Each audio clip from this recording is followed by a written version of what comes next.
Welcome back. Thanks for hanging out with us today. Another episode of Sessions with System and Soul. I'm Benj Miller here with Mackenzie Decker. And as you know, we have several different kinds of sessions. So today is one of our favorites. We're doing a soul dive, and this is a moment for us to take a personal inventory, look kind of inside at ourselves, and how that affects our own worldview, which affects our leadership, affects our view of ourselves. And a lot of times that affects how we lead and how we treat the world around us and react to all the situations that come up as we lead. So today, Mackenzie's taking lead to take us through our soul dive. Good morning, Mackenzie. What you got for us today? Morning.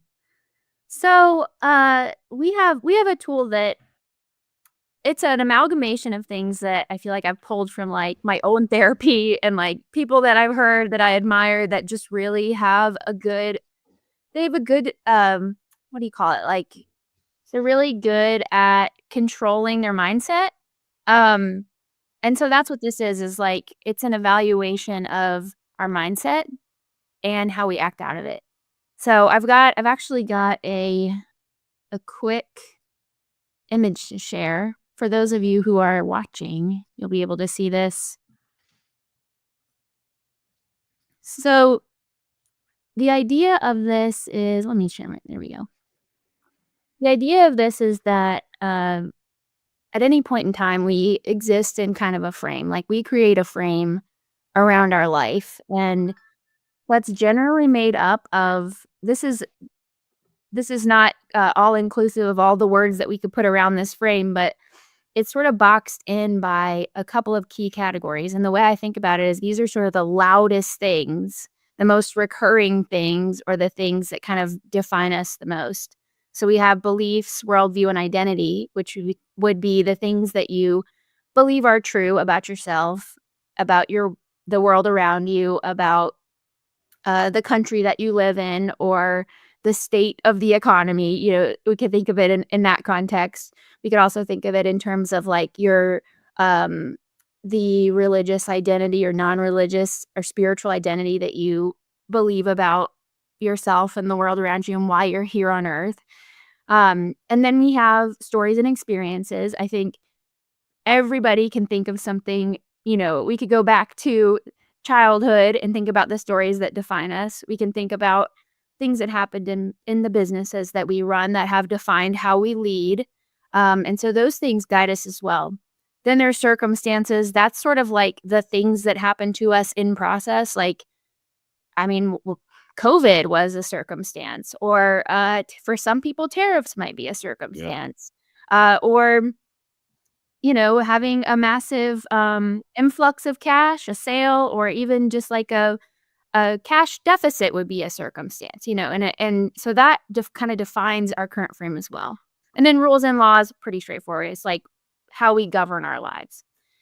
So all these things make up how we see the world today, how we react to the world, and that's enough to probably consider in and of itself, like, how often do we think about what is my frame, So there's that level to this that we can talk about.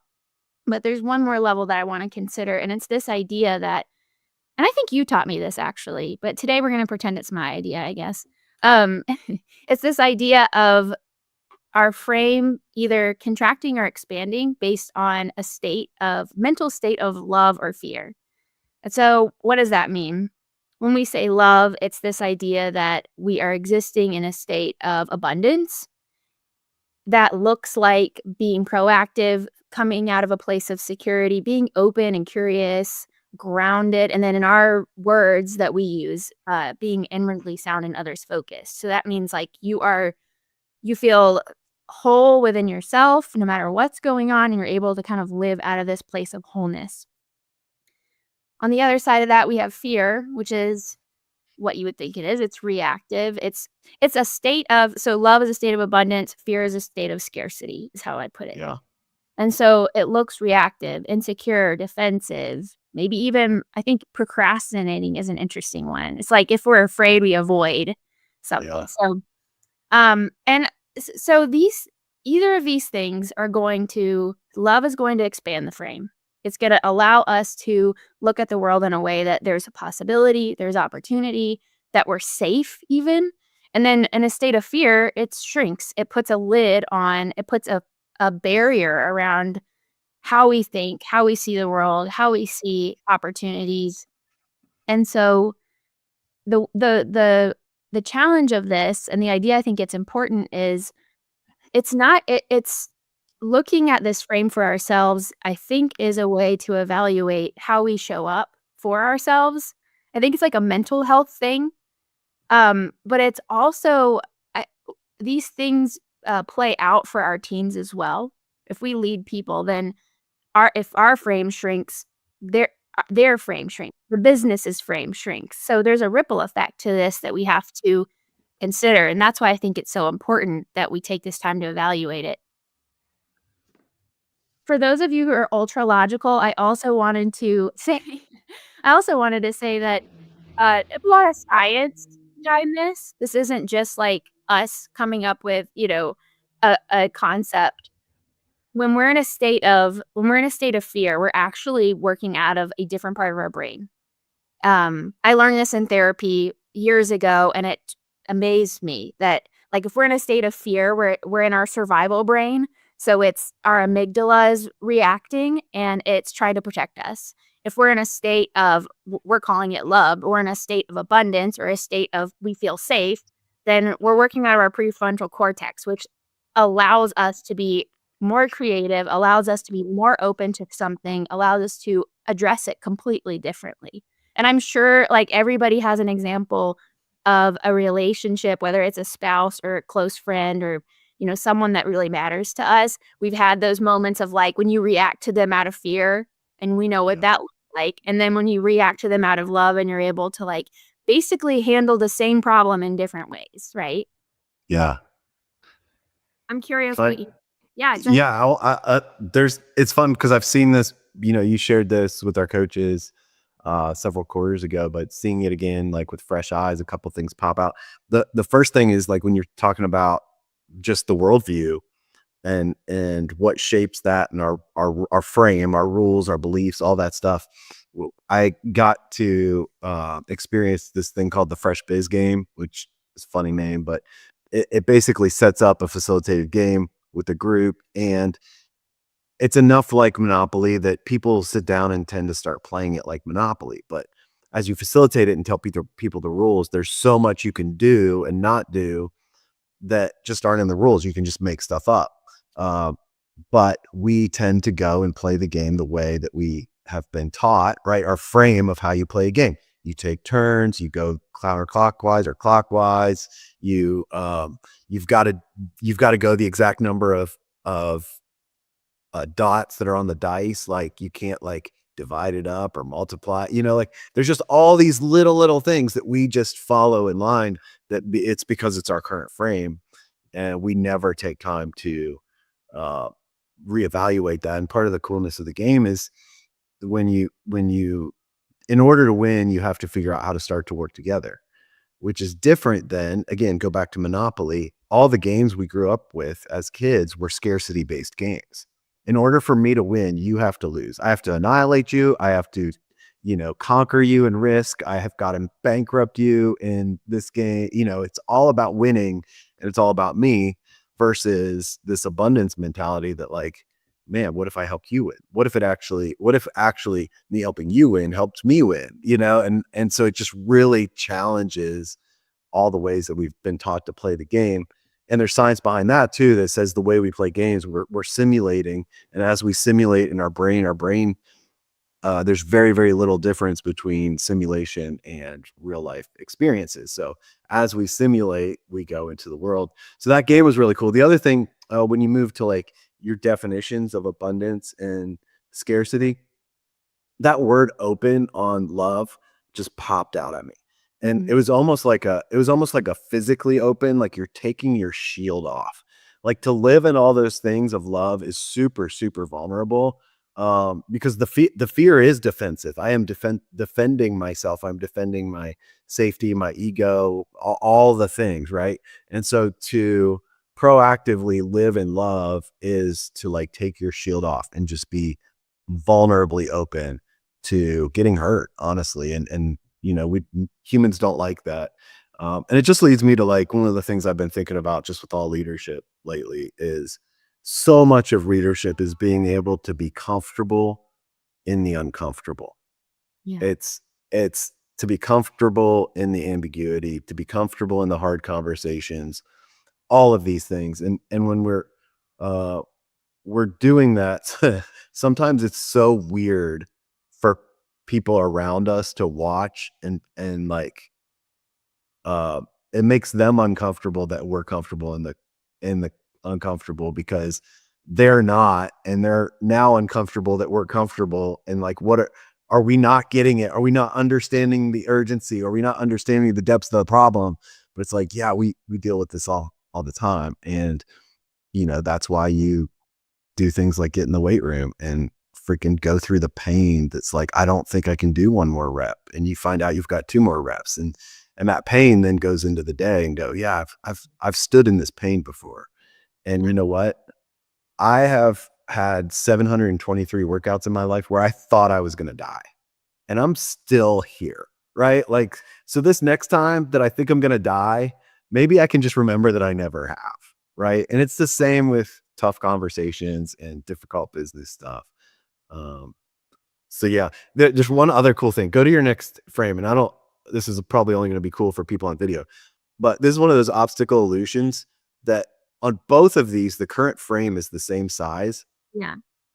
but because the fear frame is shrinking in on you, it visibly looks smaller than the love frame, even though they're the exact same size. I just thought that was a cool little visual to back up everything you were saying. Yeah. You're like you said, we've talked with our coaches about this before, but, even as we talk about it again, I'm just realizing a few things that you sparked. And the first is maybe we need to rethink the way these slides look, because I think what you just said is if our current frame is expanding, then almost like it's not a box anymore because you're letting other people in. I hadn't thought about that as like you boundary yourself in when you are. I mean, I think that's natural, like, it's all up to us, like you say. Yeah. Yep. But if we have an expanding frame, then the frame almost breaks apart. Um, and then the other thing you said that's related to that, that I think is so important is I think we wanna, like and I think we wanna we wanna either live in a state of we wanna live in a state of love only, right? Like, we think, like, it has to be 100%, but, like but you said this, like, there's just a balance of these 2 things. There's always I think of it like 2 dials, like, you've got a dial that's turned up on abundance and turns down on fear, or the other way around, and it's like, are these things competing, or are we letting one win out, you know? So they both exist, and it's like a constant evaluation and a constant review for us. Yeah. And I think Well, the way I think about that is, um, fear is like a check engine light. Mm. Like when I feel the fear pop up, it's like something's wrong. Let's do a little diagnostic and figure out what that is so that we can get healthy again. And that's a very I mean, it's a very abundance way to look at it. I think that you've just described a way of flipping what could be like, "Oh, no, check engine. Oh my gosh, that's gonna be there's something major wrong. It's gonna be an expensive problem. What do like, this is gonna ruin the budget that I have. This is gonna ruin my plans." Like, that's Yeah. another way we could go about it. It's just Yeah. it's a two-way street, sort of. Yeah. Um, and so today today is becoming aware of this in ourselves, and like you said, comparing it to a workout, it's like we have to do this 737 times over, and it doesn't go away. It just becomes a lens for us to evaluate things before we act. Yeah. Um, so we're gonna take our own medicine here, and I'm just gonna ask a few questions, and then I want us to just talk through it a little bit. So the evaluation for us today is, are you showing up just in general, if you look back at the last 3 months of time, or even the last week if that's easier, How are you showing up? Is it more love or fear? It may even be easier to think, how have I been acting out of abundance or scarcity? So not just showing up, meaning you've actually acted out of either love or fear. Yeah. And then what building blocks are making up your frame right now? And another way to think about it, that is probably like, what's the loudest track in your mind? The most repeated messages that tell you where you are, how you are, who you are. And then is your frame shrinking or expanding? And then last thing, what are you avoiding? That could be a great indicator of something that's shrinking the frame. Yeah. Yeah. I'm not gonna put you on the spot. I'd love for us to talk through it, and I know that you're willing to do that with me. But I've done this for myself ahead of time. Oh, Um, okay. Lead on. um, well, I just came to a few conclusions just thinking through this, and I think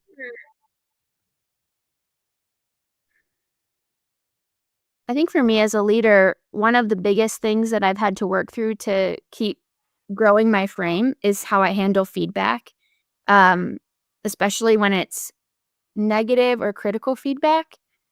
And I think the loudest thing in my head is like they they realize I'm not good enough. And so that belief just it's the blinking light like, "Oh, here it is." Um, there that I can't do it, that I'm not strategic enough, that I'm not gonna be able to perform at the level that I need to. And if I go down that path, which I often do, I just follow that path right into fear, and it makes it very, very hard for me to show up well. And the thing I think about a lot, Ben, is like you support me really well when that's going on, but I think about how much time we spend just trying to help me work through that fear and how we could be moving towards something more proactive, you know? And I I think again, like that fear and the impact of that feedback is valid and understandable, but I think what I'm having to learn is in order to turn that into abundance, it's like, what's the 10% of truth that I can take out of that, and what do I leave behind? And how do I look at, um, the hurtful or negative things that come along and kinda take it more in stride and not let it trigger that blinking light. If anything, it's like, how can I turn what they just told me into proactive, better showing up better leadership? Yeah. And and that's what I'm trying to work past. So, um, the new story would be I may not know it today, I may not be good enough today, but I can learn and I can like, I'm willing to learn and I can show up and learn. So, that's Yeah. personally, that's mine. Yeah. That's good. I think you solve I mean, I think asking that question is the answer, right? Like how can I take this, leverage it to grow for my future leadership? And that's it's so cliche that people say you win or you learn, right? It's such a cliche, but it really is like that's the abundance mentality is I win or I learn. Our buddy Alex Ramosi like even said the other day, I'll give you the short version. He said all failure is psychological. It's not real. Like, Mhm. it's just psychological. If it's just psychological, it doesn't matter until you die. When you die, you failed, but you don't care. It doesn't matter because you're dead.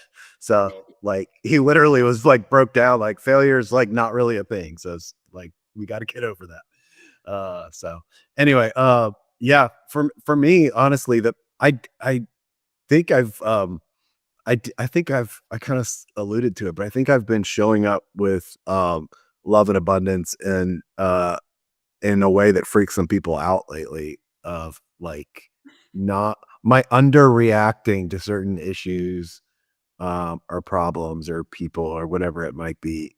Um and I as you were talking, I was just I'll say his name out loud because it's awesome, but Chuck Bentley came to mind. Just this guy that runs he's the CEO of Crown International. And like I think about some tough situations that I've been in lately. And I don't know why I just thought of this, but I'm like, I want to react the way he would react in those situations. It's almost like a real live version of like what would Jesus do bracelet is like what would Chuck Bentley do? Like because I can't imagine him and his character, and there's just so much love in his heart.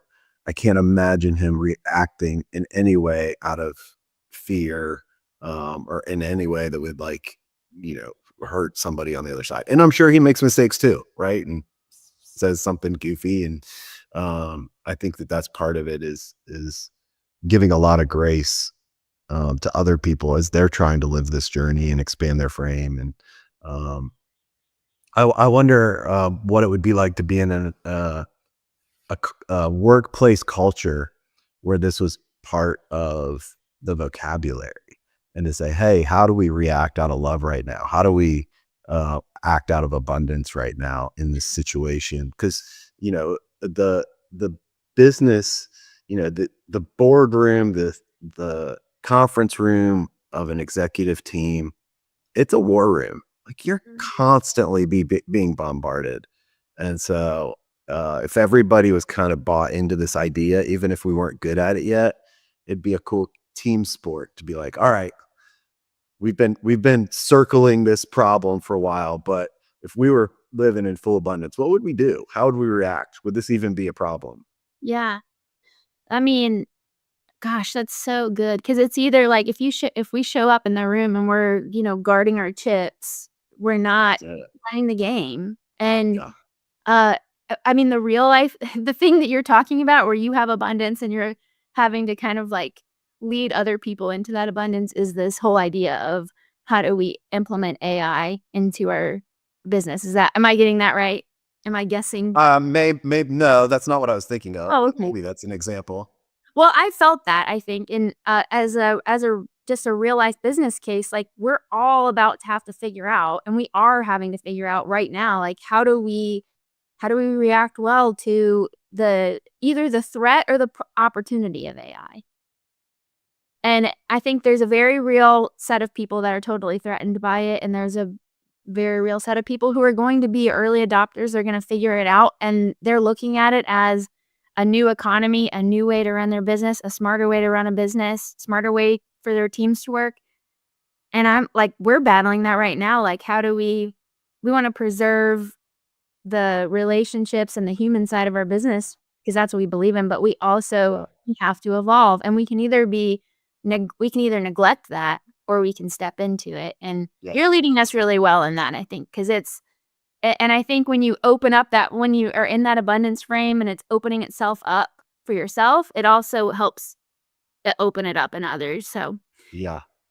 I'll tell a quick story, brag on Kate Neary, the CEO of Syrup Marketing. She was faced with this, and it's a little more prominent for their business because they're doing work on behalf of clients. So they had to also wrestle with what's the ethical, where's the, how much does how much do we tell clients that we're using it? How much is it okay that we're using it on behalf of clients? And it depends on the different things.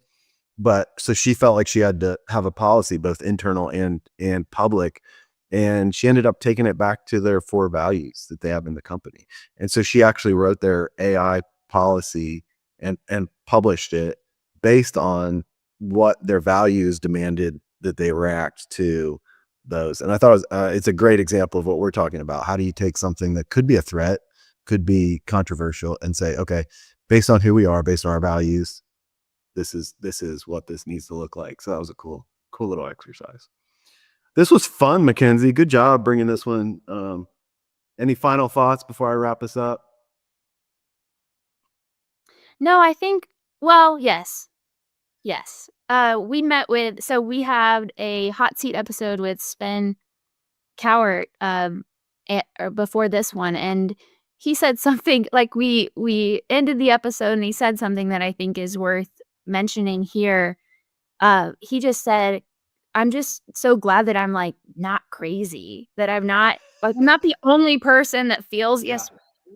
And I was like, "Oh my gosh, I wish everybody would have heard that because I think that's part of the I think I think that message, we're all like, "Am I the only one? Am I the only one that can't get this right?" And I think that's the fear, and, I just want to say to everybody here, as you work through this, this is a process.